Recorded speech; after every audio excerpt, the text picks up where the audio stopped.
I really wanna know. Oh yeah, I know.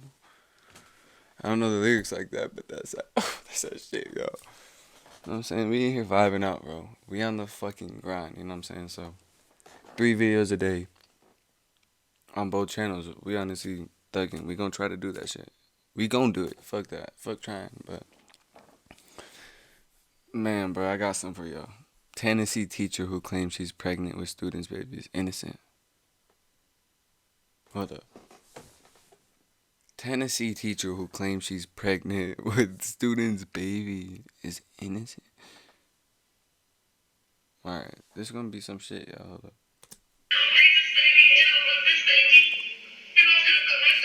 A Tennessee teacher charged Fuck. with raping her underage student is now allegedly pregnant with the 12-year-old's unborn child. For the first time, we're hearing her side of the story straight from her defense attorney. Thanks for joining us today. What the fuck?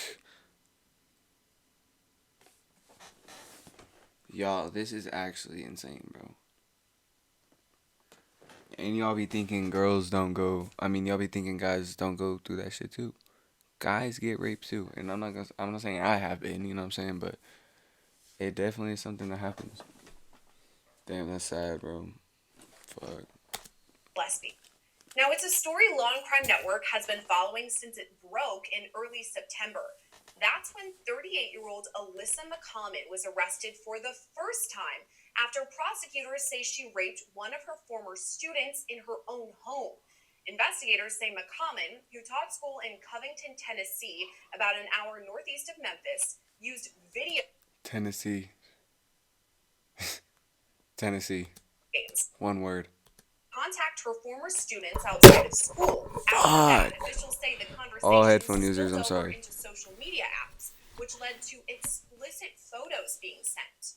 In late August, Tennessee investigators were tipped off about the issue when the 12-year-old victim's parents came forward. Since then, multiple of McCommon's former students have also made Would y'all hit? No, I'm playing. Yo, I'm joking around, bro. I swear to God. allegations. As Law and Crime Network reported, I'm McCommon was fucking released bro. on Oh my God. $25,000 bond after her first arrest. But just weeks later, she was back in the Tipton County Jail after she allegedly contacted one of her victims. I will never text you again. You will never hear from me again. Just please don't say anything. I'm under so much stress and I'm so scared all the time. Investigators say prior to either of McCommon's arrests, she used a code word to communicate with students. They say the special word was used to ensure the victim was alone at the time, and after that, prosecutors say McCommon would send explicit photos to the students. They also No way, bro. It's like when Shawty. It's like when Shawty texts you, "You alone." You know what I'm saying? And you tell her you alone, she just spams it. Booty pit. No bullshit, but that's crazy, bro. She's texting him Apple as "Are you alone?" Like what the fuck, real code words and shit. Like she is clever. She's a clever pedophile. she used that same code word Clever while out in pedophile. bond last month Clever to pedophile. message the boy with threatening comments, saying he would regret going to the authorities. After her second arrest on September 28th, prosecutors alleged she used that code word again. For that, she was charged with harassment, coercion of a witness, and stalking. This time, she's being held without bond. But days after her arrest, this shocking voice recording was played in open court, alleging McCommon is now pregnant with the 12-year-old boy's child. I'm trying to tell you when it comes up. I'm looking like you. We don't have to talk anymore. Just please contact me. You're not going to say anything. I'll never speak to you again. We've heard from prosecutors and investigators, but for the first Bro, time, what is happening? Is she in jail telling him this shit? we're hearing McCommon's side of the story Or is straight this from on the her phone? defense attorney, Jerry What's going on? Mason. Jerry, thank you so much for joining us today. Jerry. Thanks for having me. So let's start at the Thanks for very being top. here. Your client maintains her innocence.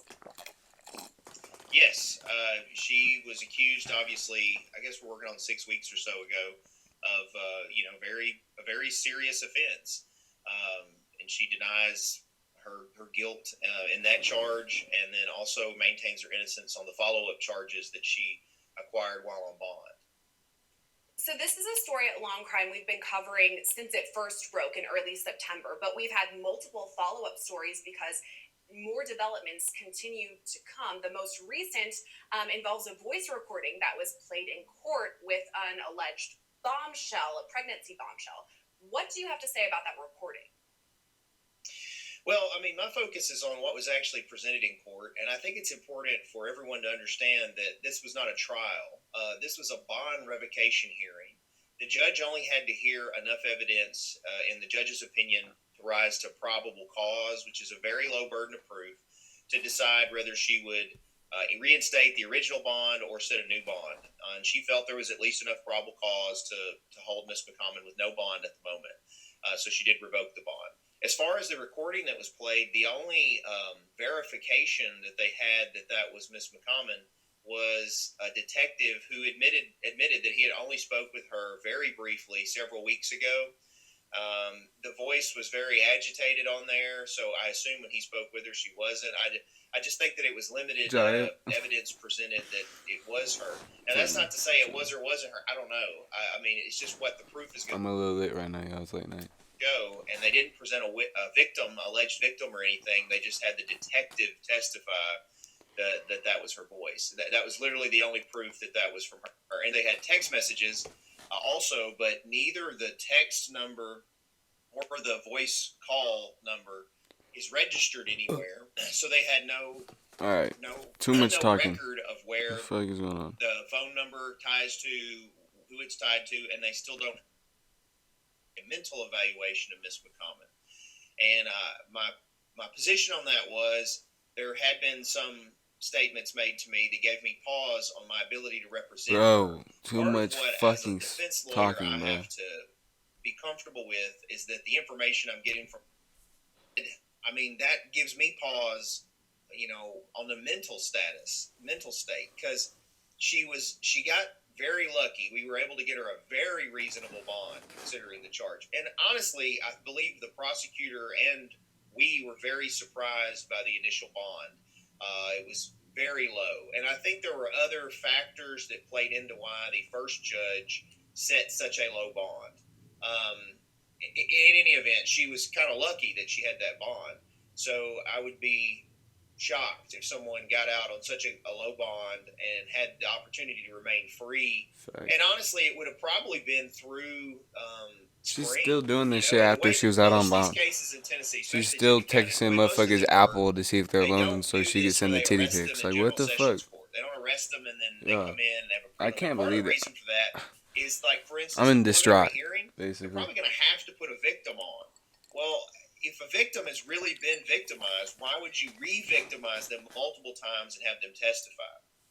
And so if you arrest the person and put them in through Sessions Court, there's a prelim that as a decent lawyer, I'm not going to waive the prelim, so they know that this juvenile or juveniles, whoever it is going to have to testify.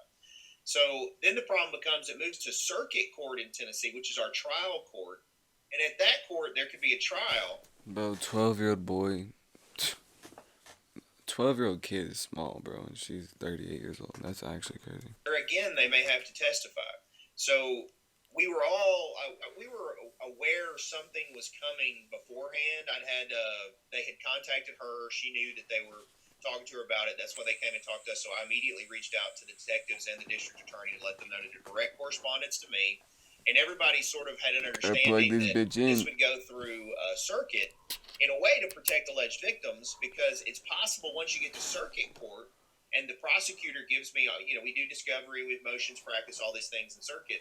Yeah, I'm sorry. What evidence is or isn't there. Well, if it's just insurmountable evidence, there might have been some form of negotiated plea. And all right, we stopping right here. Moral of the story is, I don't even know. The fuck? Tennessee teacher who claims she's pregnant with student's baby is innocent. You're not innocent, baby. You texting them Apple in code words, you know what I'm saying? Apple is a code word to see if they're alone. She's an advanced pedophile, bro. So